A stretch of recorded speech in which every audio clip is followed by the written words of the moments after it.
Sí, Miguel. Bueno, es una pregunta en relación al estudio del domingo. Bueno, la pregunta es si Dios nos da un corazón nuevo, como dice Ezequiel 36, 16, 17, ¿por qué entonces hay rebeldía en el creyente? O sea, tú dices que cuando un creyente se expone, bueno, si es un supuesto creyente, se expone a la luz de Dios y es rebelde, duda de su salvación. Entonces yo digo, o sea, mi pregunta es esa, o sea, si Dios nos da una promesa de darnos un corazón nuevo, si nos quita ese corazón, ¿cómo se llama? De piedra y nos pone el corazón de carne, o sea, ¿por qué debe de haber o por qué hay rebeldía en el creyente? Sí, es que esta parte es muy importante y la verdad sí es necesaria de una explicación. En Romanos 4 en adelante, dice que el viejo hombre ya fue crucificado. Ujú. El viejo hombre representa la naturaleza de Adán, que todos los seres humanos traemos desde que nacemos porque se transmite por el Padre. Dios nos da una nueva naturaleza, nos da un nuevo corazón, nos da un nuevo espíritu y nos da el Espíritu Santo. Pero nosotros en esta nueva creación, no, digamos, seguimos teniendo una naturaleza humana, que es lo que la Biblia llama la carne, ya no la naturaleza adánica, porque esa ya fue sepultada al momento de la conversión. ¿Sí? Fue crucificada con Cristo. Ya esa parte nuestra ya no existe en los que hemos nacido de nuevo. Pero ahora, como niños recién nacidos, como dice Pedro, ¿no? Como niños recién nacidos espiritualmente, tenemos que aprender a vivir bajo las nuevas normas. Por eso Dios nos da la mente de Cristo. Por ejemplo, en el libro de Gálatas, recuerda que dice eh, el deseo, capítulo 5, el deseo de la carne es contra el del espíritu y el del espíritu contra la carne. Y estos dos se oponen entre sí para que no hagáis lo que quisierais. O sea, sí traemos no el viejo hombre, sino todavía traemos esa naturaleza que Dios transformó, pero que tiene que educarse. Tú tienes, eh, al nacer de nuevo, no se te borra todo lo que viviste, ni todas las costumbres que llevas a cabo, ni todos tus motivos, aunque fueran equivocados, de felicidad, ni tu relación con el pecado. Tú tienes que empezar a caminar en esta nueva vida bajo la guía y el control del Espíritu Santo. Por eso más adelante, en Gálatas 5, 22 y 23, se nos dice que el fruto del Espíritu, ¿no? O sea, el Espíritu Santo es el que va a producir el carácter de Cristo: amor, gozo, paz, paciencia, benignidad, bondad y fe. Pero esta naturaleza que nosotros tenemos, que es una nueva naturaleza, es influenciable, pero además trae la inercia del recuerdo de la antigua vida, porque si no se nos borraría la memoria, y no es así. No es así, mira, por ejemplo, en el caso de Jesús, en Hebreos 5, 8, 9 dice, y aunque era hijo, por lo que padeció, aprendió la obediencia. En nuestra vida, sin Dios, nosotros éramos esclavos del pecado. Ahora, al haber creído en Cristo, Dios nos liberó de esa esclavitud, pero nosotros seguimos teniendo, digamos, una voluntad.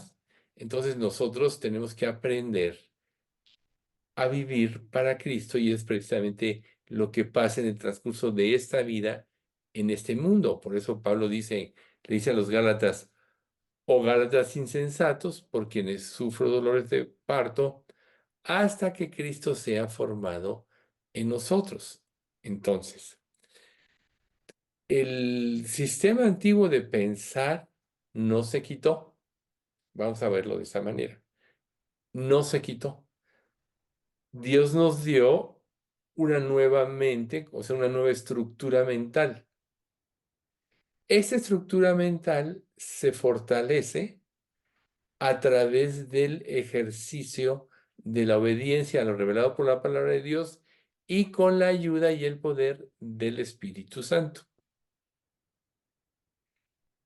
Si nosotros como creyentes, porque el incrédulo sigue muerto espiritualmente, si nosotros como creyentes obedecemos a Dios, vemos esa necesidad, entonces el Espíritu Santo va fortaleciendo nuestro ser interior, como dice el capítulo 3 de Efesios, ¿no?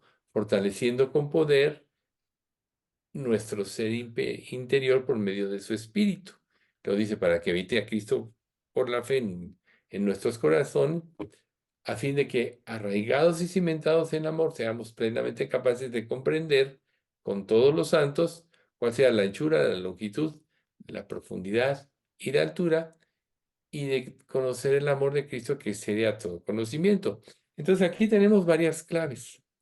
La primera de ellas es que nosotros tenemos que aprender a vivir bajo el nuevo régimen, no el de la carne que lo seguimos trayendo, sino bajo el régimen del espíritu.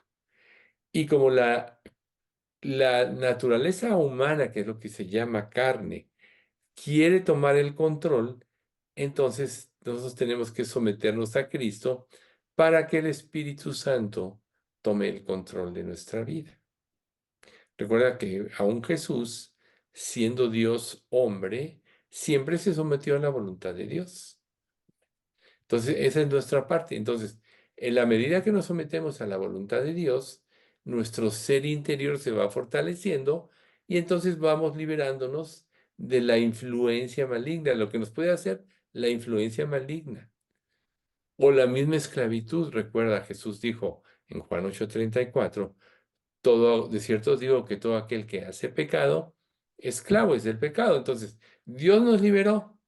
Pero ¿qué pasa si tú como creyente pecas? Te esclavizas, porque el pecado te esclaviza, ¿no? Acuérdate, por ejemplo, del vicio del cigarro, cuánta gente, la gente dice, soy esclavo del vicio, ¿no? Y tengo que dejar, o sea, el pecado nos esclaviza. La verdad nos hace libres y nos libera.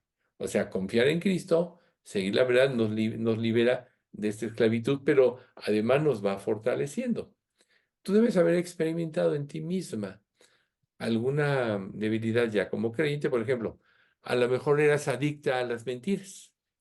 Pero ¿qué pasa si fuiste con Dios y le dijiste, Dios, sé que esto lo traigo, ya no quiero ser mentiroso, quiero hablar según verdad, perdóname, ayúdame? Entonces Dios te cambia la mente.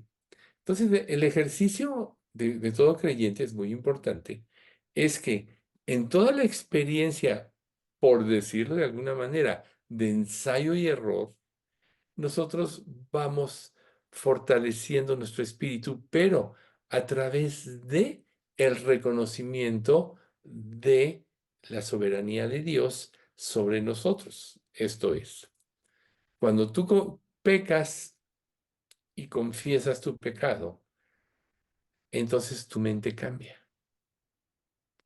Te liberas de la esclavitud, pero como ya estás liberado, ya, si tú ya te liberaste, ya no vas a ser mentiroso, usando el mismo ejemplo, ¿no? O un alcohólico, por ejemplo. Un alcohólico, la solución humana es que se meta a Alcohólicos Anónimos y que sea un día más, y así pueden durar 30 años. Pero si un día toman, es como, como si no hubieran pasado 30 años sin tomar, porque no se curaron, porque tienen un problema interno. Pero si ese alcohólico se convierte a Cristo, entonces Dios le cambia la mente. Y entonces él deja de ser alcohólico porque le cambió la mente. Entonces, esa es la lucha. Dios nos dejó en este mundo para ejercitarnos. Mira, 1 Corintios 15. Se siembra en debilidad, se cosecha en poder. Se siembra cuerpo animal, se cosecha cuerpo espiritual. Entonces, ¿qué está haciendo Dios en nosotros? nos está formando espiritualmente. Ya nos hizo nuevas criaturas, recuerda. Si alguno está en Cristo, nueva criatura es. Las cosas viejas pasaron, pero que pasaron no quiere decir que no tengan su influencia. La ventaja de un creyente es que cuando se arrepiente, Dios le perdonó todos los pecados, pasados, presentes y futuros, y se apropia esta persona el amor de Cristo, entonces automáticamente va a cumplir la ley que no pudimos. Recuerda, el cumplimiento en Gálatas, el cumplimiento de la ley es el amor. Entonces, la clave está en que si luchamos, el deseo de la carne, nuestra naturaleza humana, quiere hacer lo que quiere. Es contra el espíritu, contra la naturaleza espiritual o el Espíritu Santo. Y estos dos se oponen, por eso esa lucha. Pero entonces Dios en esta lucha nos ejercita para vencer para siempre. Porque si en debilidad, como somos ahorita como humanos, con la fuerza de Cristo, vencimos el pecado, cuando seamos hechos a la imagen de Cristo va a ser imposible que nosotros caigamos. Por eso, cuando o sea, el trabajo de Dios se va a culminar a la luz de lo que dice Primera de Juan, capítulo 3, que dice: mirad cuál amor nos ha dado el Padre para que seamos llamados hijos de Dios. Por eso el mundo no nos conoce, porque no le conoció a Él. Amados, y ese es el importante. Ahora somos hijos de Dios y aún no se ha manifestado lo que hemos de ser. Pero sabemos que cuando Él se manifieste, seremos semejantes a Él, porque le veremos tal cual Él es. Ahí está. En ese momento, cuando todos ascendamos al cielo, el que murió, pues ya terminó su labor aquí, como creyente. Pero cuando venga el arrebatamiento, la resurrección de todos los creyentes de todos los tiempos, y vayamos al cielo, ahí vamos a recibir ese cuerpo perfecto. Y ya, va a ser inmortal y va a ser imposible que caiga. Porque vamos a ser como Jesús. Por eso este pasaje de Hebreos 5, 8, 9, y aunque era hijo, por lo que padeció, aprendió la obediencia, nos ilustra mucho lo que estamos viviendo. Si Jesús, que nunca pecó, tuvo que luchar con el pecado, con la debilidad, acuérdate aún en el huerto de Getsemaní: Padre, si puede, pase de mí esta copa. O sea, en su humanidad sabía lo que iba a enfrentar, pero fue un ángel a fortalecerlo y pudo él vencer, ¿no? Y gracias a eso, pues ahora tenemos una esperanza de vida. O sea, en el capítulo 5 de Apocalipsis, el león de Judá, el cordero que abre el sello, es porque venció. Entonces nosotros, ya vamos a Romanos, como creyentes, somos más que vencedores por medio de aquel que nos amó. Ahí está. Entonces, ¿dónde está la victoria? Sí, vamos a tener luchas mientras estemos en este mundo, pero en la medida que el Espíritu Santo controle nuestra mente y nuestras acciones, se va a ir minimizando esa lucha. Por eso hoy te pusimos el ejemplo del alcohólico, pero por eso dice, ¿no? En Efesios 5:18, no os embriaguéis con vino, en lo cual hay disolución. O sea, habla de cualquier sustancia o cualquier situación que te cause disolución. Antes bien, sed llenos del Espíritu Santo. Esa es lo que como creyentes debemos de buscar. Y si vivimos bajo el control del Espíritu Santo, esto es, llenos del Espíritu Santo, nuestra manera de vencer el pecado va a ser fácil. ¿Cómo se vence el pecado? ¿Cómo Cristo venció el pecado? Muriendo. ¿Cómo tenemos que vencer nosotros el pecado? Muriendo a cada situación. A mí me gusta esto, me causa satisfacción, bla, bla, bla. Pero sabemos que está mal porque está en contra de lo que dice tu palabra. Por tanto, Señor, me arrepiento y me pongo en tus manos para que me liberes de esto. O sea, tienes que morir. Por eso Jesús dice: el que quiera venir en pos de mí, tome su cruz cada día y sígame. Ahí está. Tenemos que morir. Y mientras más muramos, más va a vivir Cristo. Y entonces un día vamos a concluir lo que dijo Pablo en Gálatas 2:20. Con Cristo estoy juntamente crucificado y ya no vivo yo, mas vive Cristo en mí. Y lo que ahora vivo en la carne, lo vivo por fe en el Hijo de Dios, el cual me amó y se entregó a sí mismo por mí. Ahí está. Crucificar la carne con sus pasiones y delitos es nuestra parte. Es doloroso porque tenemos esa lucha. O sea, el principio del pecado es la autocomplacencia. O sea, a mí no me importa los demás piensen. Yo voy a hacer esto y, y en esto me voy yo a satisfacer. Ahí ya pecaste, ¿no? El principio de la vida espiritual es la complacencia, pero a Dios, porque esa te libera del egoísmo. El pecado implica egoísmo, siempre. O sea, ya ahondando un poquito más, ¿no? Entonces tenemos que entender que cuando estamos en esas luchas es porque de alguna manera todavía queremos salirnos con la nuestra. Pero por eso Dios nos dio el control, el Espíritu Santo, y mientras más estemos al control del Espíritu, más fácil vamos a vencer. O sea, cada prueba que tú superas, cada área de tu vida que tú superes, ya ya no estás liberada de la esclavitud que produce ese pecado, porque cambió tu manera de pensar. Cuando tú entregas algo a Dios, cambia tu perspectiva de la vida. Entonces ya no eres así. Te lo voy a decir con un pasaje. Cuando yo era niño, en 1 Corintios 13, cuando yo era niño, actuaba como niño, pensaba como niño, juzgaba como niño. Mas cuando ya fui hombre, dejé las cosas que eran de niño. Ahí está. Cuando somos bebés espirituales, tenemos las luchas muy fuertes al principio de nuestro cristianismo. Y hay gente que se puede quedar ahí. Pero si nosotros vamos obedeciendo, creciendo en santidad, en obediencia, empiezas a madurar y empiezas a ver la perspectiva desde el punto de vista de Dios. Y entonces tú como Dios vas a odiar el pecado. Tú como Dios vas a temer salirte de su voluntad porque sabes las consecuencias. Ahí tenemos desde Adán la historia de la humanidad. ¿Sí queda claro? Y entonces quedaría, o sea, así como en conclusión, diríamos que la anular esta rebelión que proviene, como ya tú me explicaste, de la naturaleza, o sea, no es más que en la obediencia absoluta de los estatutos de Dios, la entendamos o no la entendamos. O sea, Sí, esa porque la vida cristiana es por fe. Ajá. O sea, Dios quiere que tú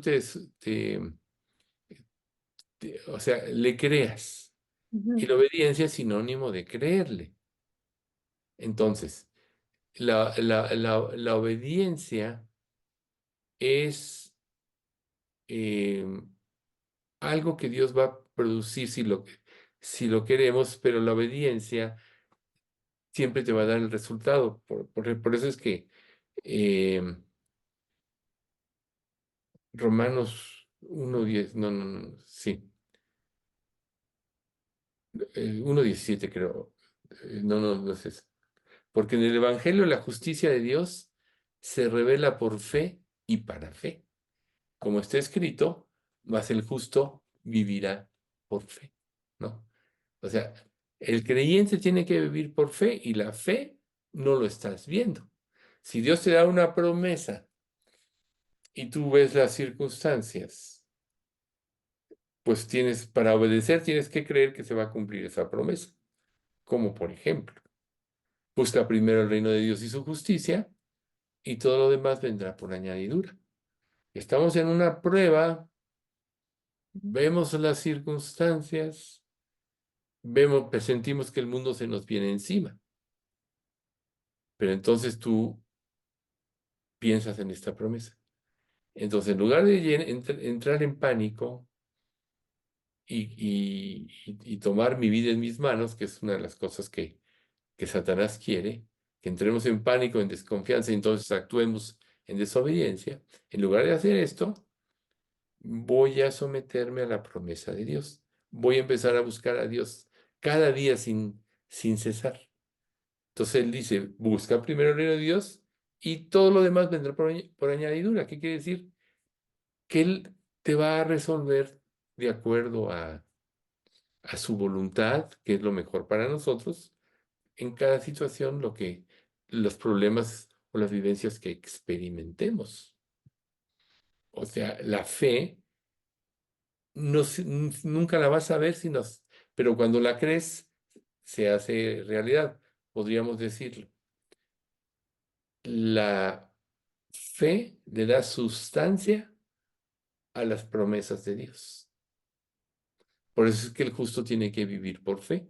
Te salvaste por fe y esa es la misma, es por fe. Entonces, ¿por qué Dios esto? No entiendo esto, pero como tú dices esto, yo voy a obedecer porque tú lo dices. Entonces, mueres a esto en un sentido, o renuncias a esto, obedeces y entonces ves el resultado. ¿Cuál es el resultado de la obediencia a Dios? Un fruto apacible de justicia. Este domingo, la última parte de esta sección que estamos viendo, Paz y Guerra contra un Dios Santo, vamos a ver sobre la paz. ¿Qué produce la paz? Porque al final de cuentas, ¿qué es lo que el mundo quiere? Paz. Y la trata de comprar con cosas que este mundo le ofrece, dinero, prestigio, etcétera. Y no la obtiene. Aunque logre eso, no la obtiene. Entonces, la paz es un estado de armonía con Dios, de comunión con Dios. Y así es, y ahí es donde nosotros vamos a ser felices. Entonces, cuando tú estás en armonía con Dios, todo por lo que viviste antes, aún todo lo que pensaste en tus inicios de cristianismo, tú ya lo vas a ver de una manera diferente. Ya lo vas a ver en forma madura con la perspectiva de Dios. La idea de que Dios forme a Cristo en nosotros es que aprendamos a pensar, a decidir y a actuar como Cristo actuó. Por eso son tan importantes los evangelios. Por ejemplo, un predicador que le da especial énfasis a los cuatro evangelios siempre es Paul Washer. Él dice, es que ahí en los cuatro evangelios está la clave de todo. Y por supuesto que tenemos que estudiar toda la Biblia, pero los evangelios nos narran la vida de Jesús. Entonces, es cuestión de aprender, es cuestión de obedecer y muchas veces tendremos que morir a nuestros deseos, pero siempre que le creamos a Dios va a suceder lo que dice Juan creo, con C30, dice, no os he dicho que si creéis veréis la gloria de Dios. O sea, él se lo dijo a María, hablando de él de la resurrección de Lázaro. Pero en realidad, en todo lo que tú creas, Dios va a manifestar su gloria, ¿sí? Entonces, 11:40 de, de Juan. Entonces, Él va a manifestar su gloria. Entonces, el cambio de conceptos, la transición de una vida carnal por una vida espiritual, esas son nuestras luchas. Es la transición. Es una transición y la vamos a lograr más rápido en la medida que más nos sometamos a Dios. Pero siempre someterte a Dios te va a causar muchas veces dolor, muchas veces sufrimiento porque estás renunciando. ¿No? Entregar algo por ejemplo, Dios le dice a Abraham, te voy a bendecir y tu hijo no va a ser Ismael el que va a heredarte, el hijo del esclavo. Va a ser Isaac, el hijo de Sara, el hijo de la libre. Sin embargo, cuando ya nace Isaac, ¿por qué Dios le pide que se lo entregue? Isaac era el hijo de la promesa. Era aquella persona sobre la cual Dios iba a, a traer la bendición de mesiánica, ¿no? Y le dice, dame tu hijo. ¿Te imaginas tú? O sea, uno dice, bueno, quizá pueda renunciar a vivir cómodamente o en lujos o a vivir en un lugar donde me guste, Dios me lleva a otro país, a otra nación, muchas cosas así, ¿no? Pero un hijo, o sea, un hijo que es parte de ti, etcétera, pero es que Dios se lo pidió para liberarlo de cualquier idolatría y para que pudiera ver las cosas en la perspectiva correcta. ¿Y qué fue lo que Dios le mostró? Cuando ya él estuvo dispuesto a obedecer a Dios y Dios le dijo, detente, ahí estaba el carnero entrabado en el zarzal, ¿no? Que es un tipo de Cristo. Ahí Dios le manifestó cómo Cristo es el que iba a morir por nosotros. O sea, es una visión tremenda. Pero tuvo que morir a su hijo. Entonces, todos nosotros tendremos que experimentar en la vida esa muerte, pero la muerte da luz a la vida. La muerte, todo lo que nos pida que muramos es porque quiere darnos algo mejor, sino que malo sería Dios, imagínate tú. O sea, venimos a este mundo supuestamente y porque Dios hizo para que gozáramos de él. Luego resulta que pecamos y nos va mal, con el sudor de nuestra frente, etcétera. Ganaremos el pan de cada día. Y luego te conviertes y tienes que ir renunciando a muchas cosas que para ti tenían importancia. ¿Cómo esto, Dios? ¿Cómo esto? No lo entiendo, etcétera. Pero lo que no sabemos hasta que obedezcamos es que cuando Dios nos pide que renunciemos a algo es porque nos va a dar algo mejor. Ese algo, como quizá Isaac ya representaba cierto ídolo en Abraham, a través de esta prueba Dios le quitó la idolatría de su hijo y le permitió amarlo como debería ser. Un amor idólatra es enfermizo. ¿Por qué? Pues porque se está anteponiendo a Dios en un sentido. Digo, hablando como creyentes. Entonces, una situación idólatra Dios siempre la va a destruir porque, recuerden, el ídolo sustituye o se antepone, pretende sustituir o se antepone a Dios. Entonces, Dios va a destruir todos los ídolos de nuestra vida para que lo veamos claramente. Y cuando lo veamos claramente como Job, veremos cómo somos. Te oías, te había oído, mas ahora mis ojos te ven, por tanto me arrepiento y me aborrezco, pero seremos liberados de la esclavitud del pecado. Y una vez liberados, seremos libres para amar, libres para obedecer, libres para servir a Dios. Esa es la libertad de la que hablaba Pablo, que decía, critican la libertad que tenemos en Cristo. Entonces, no se asusten, pero tenemos que morir. Pero morir para dar, o sea, Dios nos hace morir para darnos vida, para manifestar su gloria. Nada se compara a Dios. Dios nos dio en Jesús el mayor regalo y además nos dio su Espíritu Santo que compartió su esencia divina con nosotros. ¿Qué más quieren? ¿Qué más queremos? O sea, Dios nos hizo sus hijos coherederos. El problema es que nuestra mente todavía está estancada en las cosas de acá. Pero ya, si lo vemos así fríamente, la pura salvación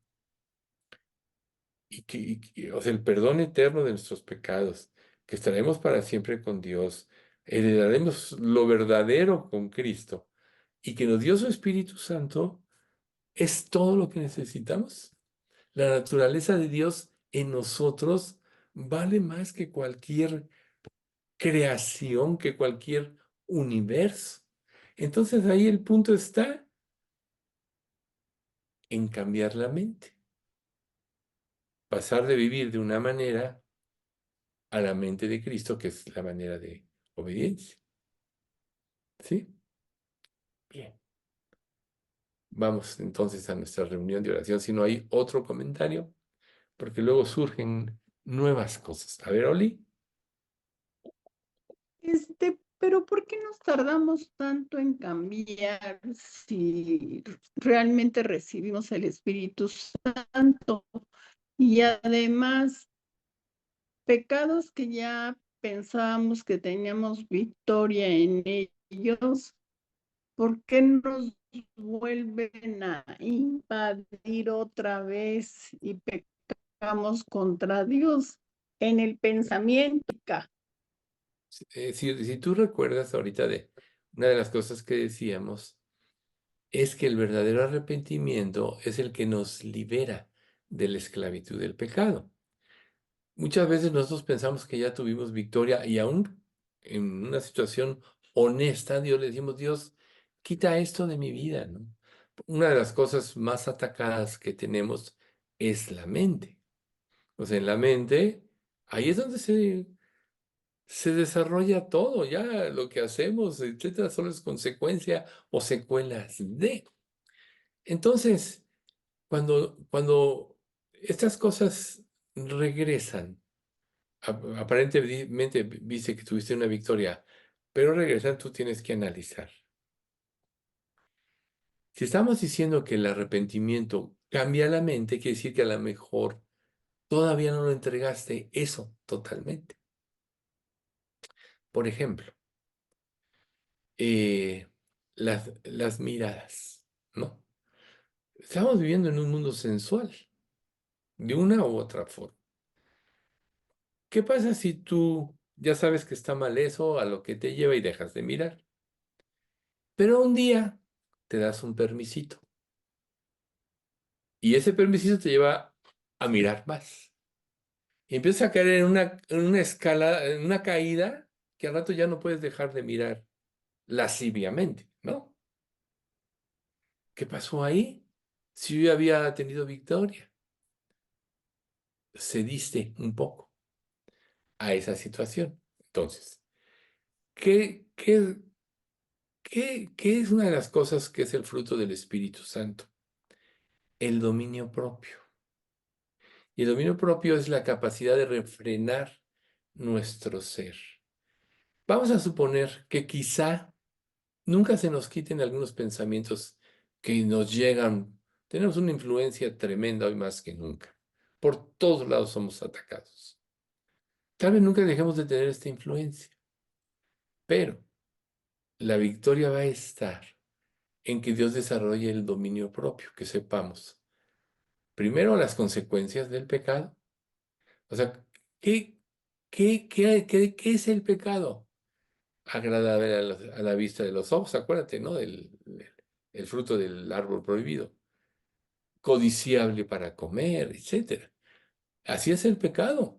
Se presenta como algo satisfactorio, por eso nos seduce, como algo que nos va a hacer feliz. Pero eso es mentira. O sea, eso te lleva a la verdadera infelicidad. Y nosotros vemos el solo acto de desobediencia a Adán y Eva de comer del fruto del árbol de la ciencia del bien y del mal, ve todas las secuelas que trajo. Nosotros sufrimos por esa desobediencia ya miles de años atrás. Entonces, cómo podemos hacerle? Tratar de llenar nuestra mente de más cosas de Dios. Por ejemplo, la memorización de la palabra, estar leyendo, meditando, analizando las consecuencias al leer las historias del Antiguo Testamento y aún historias de algunos eventos del Nuevo, las consecuencias de la desobediencia. Y entonces entra el temor reverente.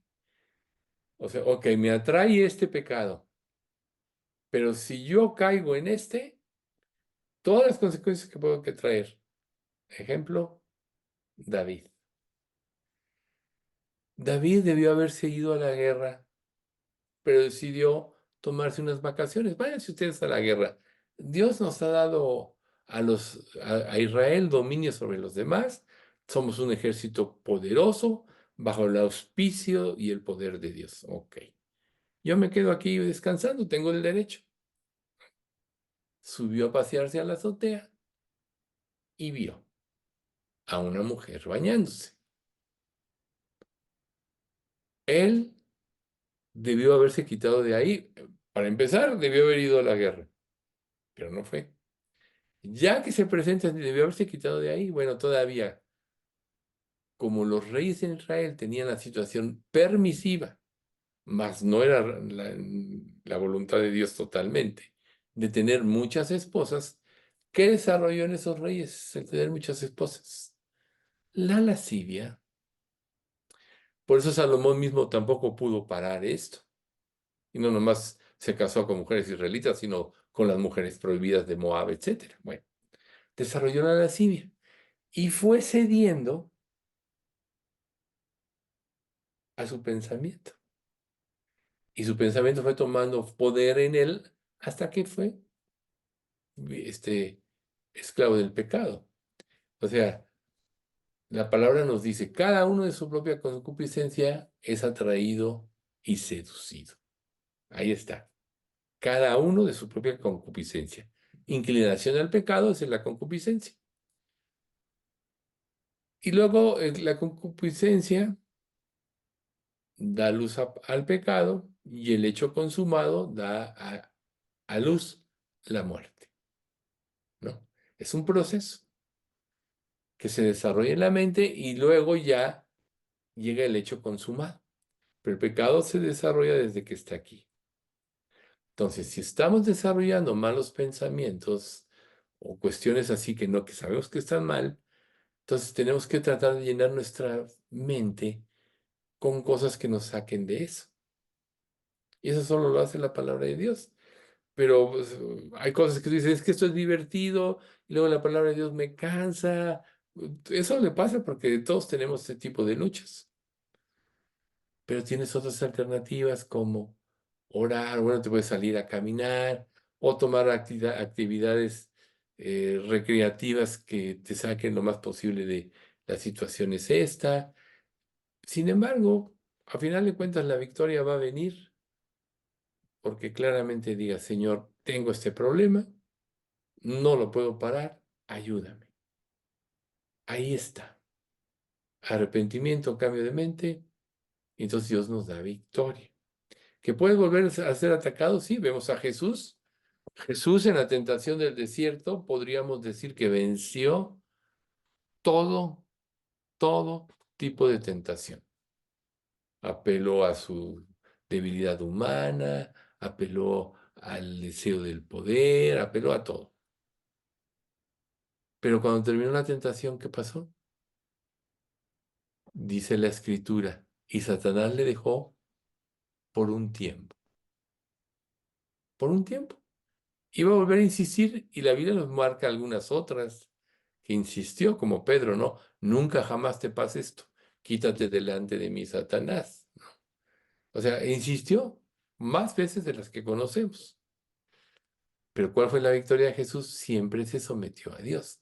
Entonces, cuando tú te sometes a Dios, se fortalece, como le decía yo a Carmen, tu ser interior por medio de tu espíritu. Y entonces espiritualmente eres más fuerte y tienes mayor capacidad de vencer. Pero la mayor victoria es cuando ya tu mente cambió. O sea, cuando yo era niño pensaba, actuaba y juzgaba como niño, mas cuando ya fui hombre dejé las cosas que eran de niño. La madurez espiritual se da a través de la obediencia y la sumisión a Dios. Y tu mente se va fortaleciendo y mientras más tome el Espíritu Santo el control de tu mente, y esto lo hace a través de tu sumisión a Dios o sujeción a Dios y la obediencia, más vas a obtener la victoria porque vas a tener ese poder. Por eso Dios nos dio ese poder. Pero nosotros podemos decidir seguir otros caminos y entonces ese poder se minimiza en el sentido de que su influencia, que puede ser grande en nosotros, deja de ser tan grande. Si no, la Escritura no diría, no entristezcáis al Espíritu o no apaguéis el Espíritu. O sea, ¿por qué se entristece el Espíritu Santo? Porque Él es la verdad. Y cuando tomamos decisiones que nos van a llevar a una situación, pues se entristecen. Por eso Mientras mayor dependencia tengamos, mayor evidencia de victoria. Mientras menor dependencia, mayor susceptibilidad a caer. Y uno puede decir, pero ¿por qué? Si Dios me dio esto, lo otro, se puso aquí. Bueno, la verdad es que la Biblia nos dice así como ya una situación muy drástica, que no podemos esperar nada de este mundo. Por eso nos dice, no améis al mundo ni las cosas que están en el mundo. Porque todo lo que hay en el mundo, los deseos de la carne, los deseos de los ojos y la vanagloria de la vida, no procede del Padre, sino del mundo. Entonces, todo esto que es el mundo nos lleva al pecado. Por eso dice, no améis al mundo, porque nos lleva al pecado. Entonces, nos tenemos que descubrir a través de la entrega algo que es más delicioso y deleitoso de lo que te puede dar este mundo. Y eso es la comunión con Dios. Eso es vivir para glorificarte. Negarte a ti mismo te da la libertad de amar. Por ejemplo, en un matrimonio. El amor humano es condicional, que lo hemos dicho muchas veces. Te amo si te portas bien, si haces lo que yo digo, si estás delgado, si estás fuerte, lo que sea. Si ganas mucho dinero para comprarme lo que yo quiero, si me das viajes. Amor condicional.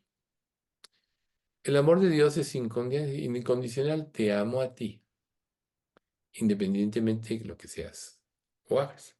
¿Dónde está la victoria en el matrimonio?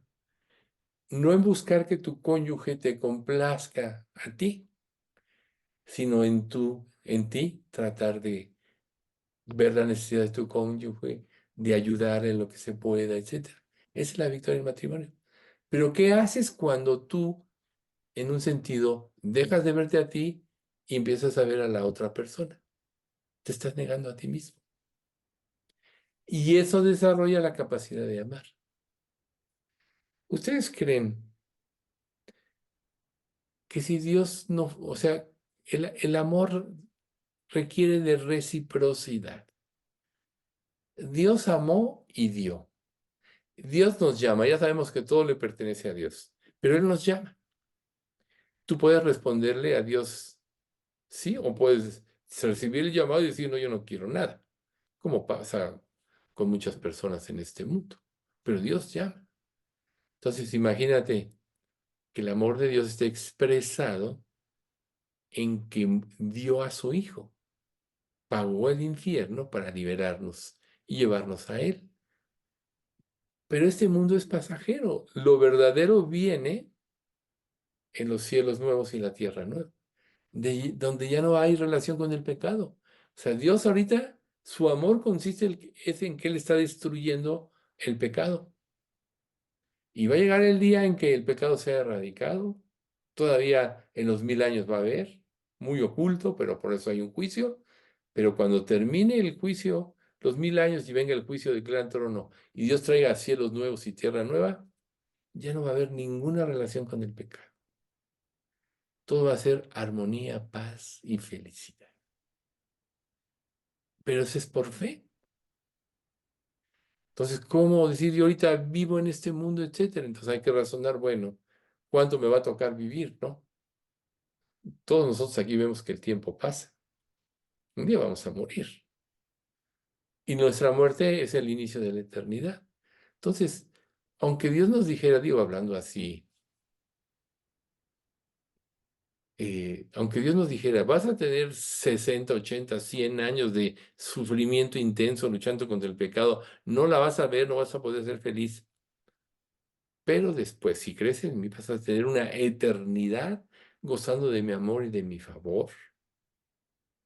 Yo creo que todos con los ojos cerrados diríamos, escojo la eternidad, aunque en este mundo sufra. Pero eso no quiere decir que vamos a sufrir en este mundo, porque ¿qué pasa cuando hacemos la voluntad de Dios y estamos en paz con Él? Dios nos permite disfrutar de todas las cosas. La insensibilidad que produce el pecado nos lleva a ahondar más y más en cosas más intensas. Por ejemplo, una persona que entra en la drogadicción, quizá empiece fumando marihuana.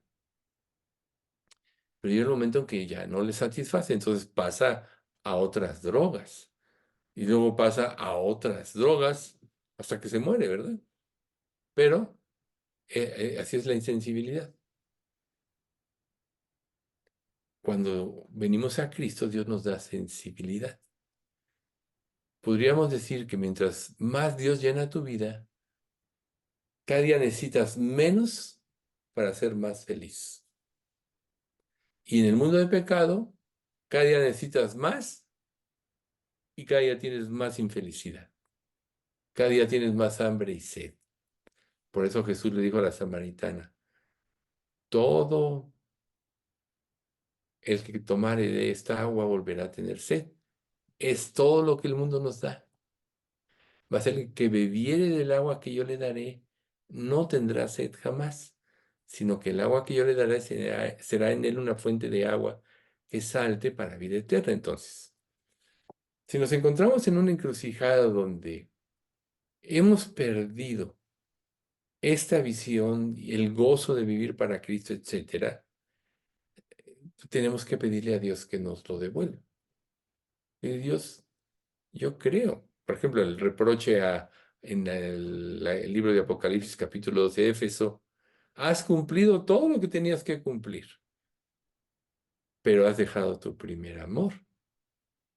Y yo creo que todos los creyentes pasamos así por diferentes etapas, ¿no? Dios puso las estaciones, ¿no? Primavera, verano, otoño, invierno. Podríamos decir que una etapa invernal es una etapa de frialdad, etcétera, donde pierde el sentido de las cosas. Y es donde quizá menos ganas nos den de buscar a Dios, pero es cuando más tenemos que buscarlo. A veces Dios nos hace el favor trayendo pruebas a nuestras vidas, porque las pruebas nos acercan a Él, porque las pruebas perdemos el control de las cosas y vamos a Él. Y al acudir a Él, por su ayuda, entonces Él se revela, se manifiesta y vemos a un Dios vivo que está al pendiente de nosotros y de nuestras necesidades. Entonces, sin duda alguna, todos vamos a pasar por varias etapas en nuestro cristianismo, pero ir bien significa que cada día vamos a entregarnos más y cada día le vamos a buscar más. No quiere decir que no vamos a tener problemas. Quizá mientras más te entregues, más problemas tengas, porque al ser que Dios ha dejado en este mundo para que se defina lo que realmente son los que es Satanás, mientras más espiritualmente vivas, más te va a atacar. Pero mientras más espiritualmente vivas, más fuerte vas a ser para vencerlo, como lo hizo Jesús. ¿Cuál no fue su mayor debilidad que cuando estaba en el huerto de Getsemaní sabiendo lo que iba a enfrentar? Y él sabía que todos iban a enfrentar muchas pruebas. ¿Y qué le dice a sus discípulos la primera vez cuando regresa? ¿No habéis podido velar una hora? Orad para que no, velad y orad para que no entréis en tentación. El espíritu a la verdad está dispuesto, pero la carne es débil. Entonces ahí está, todas las respuestas están en la Biblia, de acuerdo a toda el entorno de nuestra plática. La carne es débil porque es egoísta y busca su propia satisfacción.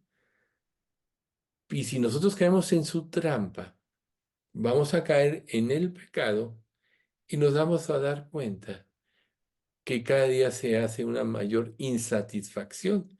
El pecado te promete paz, seguridad, satisfacción, placer y te da todo lo contrario. Te roba toda capacidad de disfrutar de la vida y de las cosas que Dios creó. Entonces, por eso Jesús dijo, el ladrón, que es el pecado, no viene sino para hurtar y matar y destruir. Yo he venido para que tengan vida y para que la tengan en abundancia. Entonces, ahí está la prueba, si ustedes se dan cuenta. ¿Quién es el ladrón? El pecado que nos roba la felicidad, que nos roba nuestra relación con Dios. Y ahí lo dice la palabra. Viene para hurtar y matar y destruir. Entonces, cuando caemos en la trampa del pecado, y caemos porque pensamos como David que eso nos iba a traer felicidad y gozo, pasa todo lo contrario. Porque además les voy a decir una cosa. Como Dios creó las cosas, como Dios puso las normas, era para que a través de ellas fuéramos inmensamente felices. Y todo lo que nos robó el pecado, y aunque las personas puedan decir que disfrutan de esta vida y todo, en un sentido es mentira, les voy a explicar por qué. Porque Dios nos puso una conciencia. Y cuando pecamos, la conciencia te dice, tú no puedes disfrutar de esto porque has pecado. Y entonces,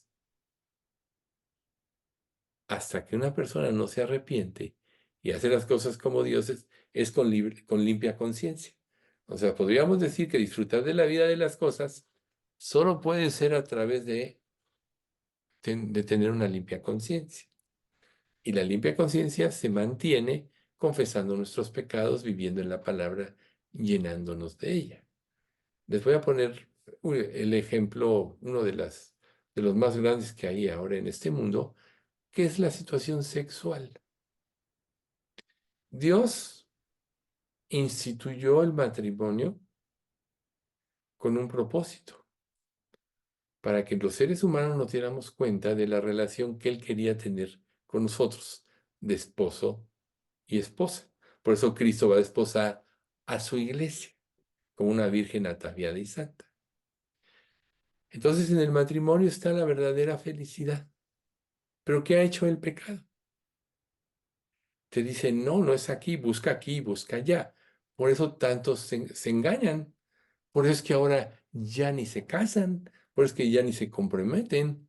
Una persona empieza en una situación sexual y luego acaba en situaciones tan horribles que cohabitan con bestias. ¿Ustedes sabían que esto pasa hoy y pasa desde hace muchos años? Se va perdiendo la sensibilidad. Y entonces el hombre que cae, el ser humano, sobre todo obviamente sin Dios, o sea, caen las cosas más perversas tratando de encontrar lo que cada día pierde más, que es la sensibilidad, o dicho de otra manera, la capacidad de disfrutar de la vida y de las cosas. Hay un pasaje que te dice esto, que está en Eclesiastés 12:1, que te dice, acuérdate de tu Creador en los días de tu juventud, antes que vengan los días malos y lleguen los años en los cuales digas, no tengo contentamiento. Y así vemos a este mundo. No tienen contentamiento. Vemos a los gobernantes de este mundo llenos de hambre de poder. Alguien estaba comentando de la casa que tiene, por ejemplo, este hombre Putin, el presidente de Rusia. Quién sabe cuántos metros o acres tiene, es una mansión y tiene todo el dinero del mundo, etcétera. ¿Por qué quiere más? Porque su alma está vacía. O grandes hombres como nazis, como Howard Hughes. Ese Howard Hughes, digo, muchos no han de saber de él, pues que es de los principios del siglo pasado. Pero este Howard Hughes tenía todo, inmensamente rico. Pero ¿saben dónde acabó? Confinado en una habitación toda aislada porque temía enfermarse. Temía que alguien lo fuera a contagiar. Creo que fue inclusive en Acapulco, donde tenía esta mansión. O sea, tenía todo. Y no puedo disfrutar de nada. Y generalmente eso pasa. El deseo de tener o sea, te hace no poder disfrutar nada. Entonces, poquito antes de aquí mismo en el libro de Eclesiastés, dice, hay un mal que he visto delante del cielo y muy común entre los hombres. Al hombre al que Dios le da riquezas y gloria y honra, y nada le falta de lo que su alma desea. Pero Dios no le da la capacidad de disfrutar de ello, sino que lo disfrutan los extraños. Esto es vanidad y mal doloroso. ¿Ven? La capacidad de disfrutar no está en cuánto tienes, cuánto dinero tienes, cuánto prestigio tienes, cuántas cosas posees. Si Dios no te da la capacidad de disfrutar de ello, es mejor tener 2 o 3 cositas y tener la capacidad de disfrutar de ella que el hombre que tiene todo y a lo mejor generaciones y generaciones de hombres tan ricos que hay ahora no se acabarían el dinero que han generado, pero sin la capacidad de disfrutar de ello, hay un vacío. ¿Por qué razón es ese vacío? Porque al hombre le falta Dios. Ese vacío es del tamaño de Dios. Cuando nosotros vemos Dios nos llama, nos arrepentimos y creemos, y Dios entra a morar en nuestro corazón, llena ese vacío. Ahí estamos completos. No tendríamos necesidad de nada. Entonces, cuando estamos experimentando un vacío, esto quiere decir que de alguna manera no tenemos que buscar en nuestra vida, que sí que de alguna manera no está llenando el único que lo puede llenar, que es Cristo, nuestra vida, es de alguna manera. Porque cuando Cristo llena nuestra vida, ¿qué dice Pablo? Filipenses 4, 4, Efesios 5. He aprendido a contentarme cualquiera que sea mi situación.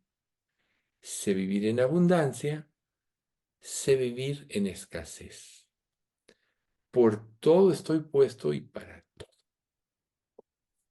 Eso es lo máximo, porque la situación en la que Dios tenga tu vida es para bendecirte. Si ahorita tienes poco dinero, ahí te va a bendecir. A lo mejor tú dices, no, es que si yo estuviera acá, por ejemplo, muchas personas decían, yo tengo 45 años de haberme convertido y bueno, muchas experiencias. Es que si yo estuviera en esta situación, digamos, de trabajo, etcétera, yo podría servir para el Señor, más al Señor. Y yo les decía a estas personas, si ahorita no sirves al Señor con todo tu corazón y estás en esa situación, menos lo vas a servir. Entonces, todos son vanidades ilusorias. Por eso es que la Escritura dice, los que siguen en Proverbios, ¿no? Vanidades ilusorias, su misericordia abandona. Entonces, concluyendo, y la reunión de oración la vamos a pasar para el otro miércoles. Concluyendo, nosotros vivimos en un mundo que tiene puras vanidades ilusorias. Si nos vamos con la finta de ello, nos vamos a desviar, porque no está la felicidad de nada. Son vanidades ilusorias. Pero si nosotros buscamos llenarnos de Cristo, de su palabra, de servirlo a Él sinceramente, quitamos la hipocresía de nuestros corazones, los falsos motivos de acudir a una iglesia. Muchas personas dicen, vengo aquí para que me vaya bien. Error, no es cierto. Tú debes ir ahí para que Dios libere tu alma y te bendiga, etcétera, ¿no? O sea, nos quitamos de todos los falsos motivos, entonces vamos a crecer y vamos a ser felices donde Dios nos ponga y donde Él esté, porque ese va a ser el mejor lugar y la mejor situación donde podemos estar para conocerle más a Él y para crecer más en Cristo. Entonces ahí está la respuesta. Siempre está en Cristo. Busquémosle hasta que llene nuestro ser, y cuando nos llenemos de Él, entonces vamos a tener la capacidad de dar. Cuando apropiemos plenamente su amor, vamos a tener la capacidad de amar como Él ama y de servirle como merece ser servido y no tener un reproche como de las 7 iglesias del Apocalipsis capítulos 2 y 3, solo una no tiene reproche o 2. Pero Éfeso, iglesia íntegra, vivía y hacía todo lo que tenía que hacer, pero había dejado su primer amor. Otros fueron influenciados por la mujer Jezabel, otros por la doctrina de los Nicolaitas, etc. Por cierto, así como comentario, yo siempre tuve dudas de eso, ¿qué tipo de corriente? No, o sea, ¿ustedes saben qué quiere decir tenis Nike? Nike, de los tenis, Victoria.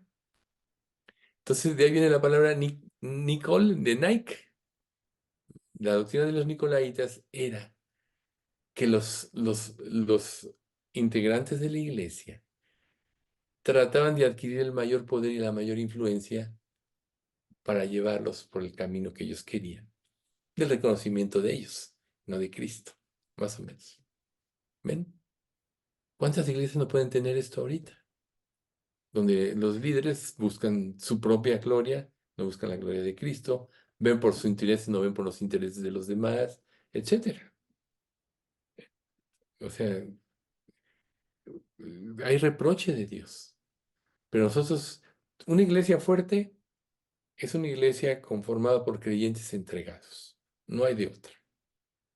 No es el dinero, no es otra cosa. Creyentes consagrados que quieran vivir para Cristo y servirle. Ahí es donde hace una iglesia fuerte. De otra manera,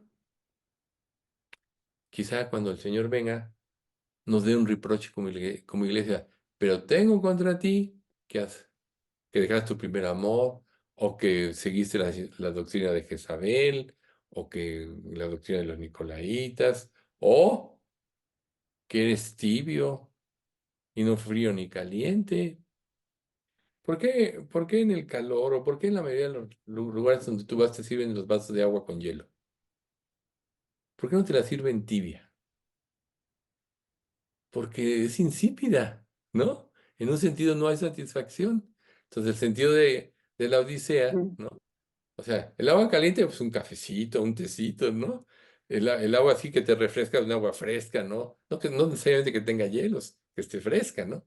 Pero un agua tibia, así que te la tomes sin sabor y sin nada, como que no trae mucha satisfacción, ¿no? Bueno, la iglesia de la Odisea así era. O sea, no tenía ningún impacto porque vivían para ellos mismos. Entonces ahí es donde tenemos que aprender a decir, a ver, ¿dónde me encuentro yo aquí? Estoy viendo, por ejemplo, los reproches que Dios hace a estas cartas. A ver, ¿en qué caigo? ¿En qué puedo caer de aquí? Entonces, yo el otro día estaba orando y me di cuenta de una cosa, que mi oración solo me estaba viendo a mí mismo y mis problemas, las posibles dificultades que estoy experimentando y todo eso. Y me di cuenta que no estaba alabando a Dios, que no estaba dándole reconocimiento, que no lo estaba poniendo en su lugar. Solo me concentraba en mí y en mis problemas. Y ese es un error muy grande.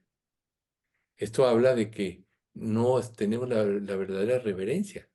Siempre tenemos que llegar con Dios y ponerlo en su lugar.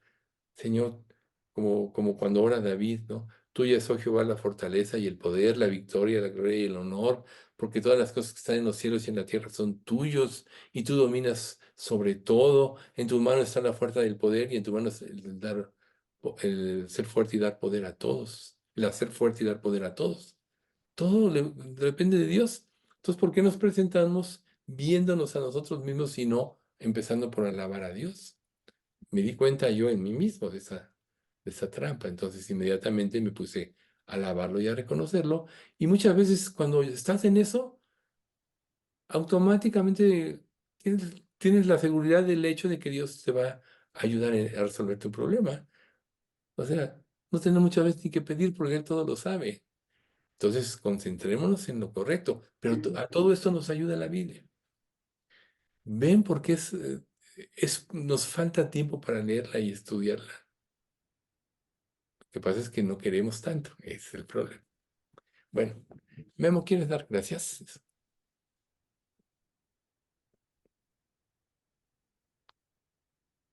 Padre, pues te damos muchas gracias por esta noche, por esta tarde, Padre, por ciertas enseñanzas que tú has traído a nuestras vidas.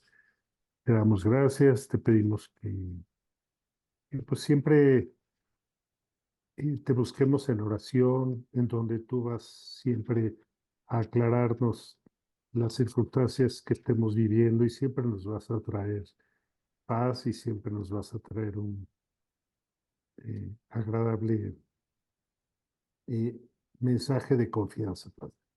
Te damos muchas gracias por esto. Te pedimos que bendigas pues, las vidas de todos quienes estamos aquí y de todos los integrantes de la iglesia.